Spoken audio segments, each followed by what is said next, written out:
সরকার বাহাদুর চুপচাপ আছেন।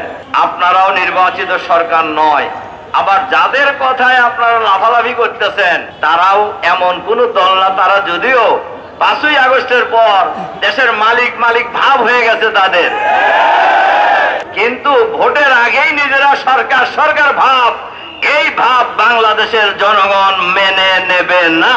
এই দেশ কারুর বাপেরও না, কোন পরিবারেরও না। এই দেশ হলো বাংলাদেশের 18 কোটি মানুষের দেশ। এই সরকার কোন দলীয় সরকার নয়, এই সরকার কোন দলের পক্ষে কাজ করবেন এটাও জনগণ আশা করে না। কিন্তু আমরা লক্ষ্য করছি সকল দল ঐক্যমত পোষণ করলেও একটি দলের অমতের কারণে এই প্রশাসন, এই সরকার, এই অন্তর্বর্তীকালীন সরকার সেই সিদ্ধান্ত বাস্তবায়ন করার ক্ষেত্রে বারবার গড়িমসি করছে বলে জাতি আস্তে আস্তে সংকটের দিকে ধাবিত হচ্ছে। এজন্য আমরা এই সরকারের কাছে আহ্বান জানাতে চাই, অবিলম্বে জুলাই সনদ যেটা স্বাক্ষর হয়েছে,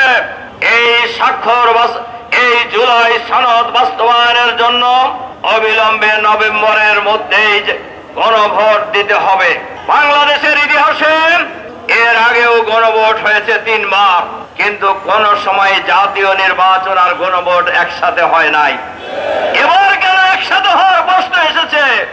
এর প্রধান কারণ হলো নির্বাচনকে প্রশ্নবিদ্ধ করা, নির্বাচন নিয়ে মানুষের মধ্যে সংশয় তৈরি হওয়া।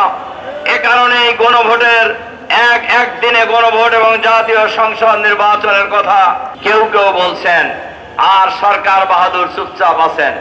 আমরা পরিষ্কার ভাবে বলতে চাই, আপনারাও নির্বাচিত সরকার নয়, আবার যাদের কথায় আপনারা লাফালাফি করতেছেন তারাও এমন কোন দল না। তারা যদিও 5ই আগস্টের পর দেশের মালিক ভাব হয়ে গেছে তাদের, তবে একটু কমছে এখন। চাকসু নির্বাচনের পর একটু ভাব কমছে না? সংগ্রামী ভাই এবং বন্ধুগণ, আমরা বলি জনগণ যদি তাদেরকে ভোট দেয় আমাদের কোনো আপত্তি নাই, তারা সরকার চালাবে, কিন্তু ভোটের আগেই নিজেরা সরকার ভাব, এই ভাব বাংলাদেশের জনগণ মেনে নেবে না। জুলাই বিপ্লব যে হয়েছে এর কোনো দলের নেতৃত্বে হয় নাই, এর কোনো নেতার নেতৃত্বেও হয় নাই। এই জুলাই বিপ্লব হয়েছে ঢাকা বিশ্ববিদ্যালয়ের ছাত্ররাই আন্দোলন শুরু করেছে কোটা সংস্কারের দাবিতে।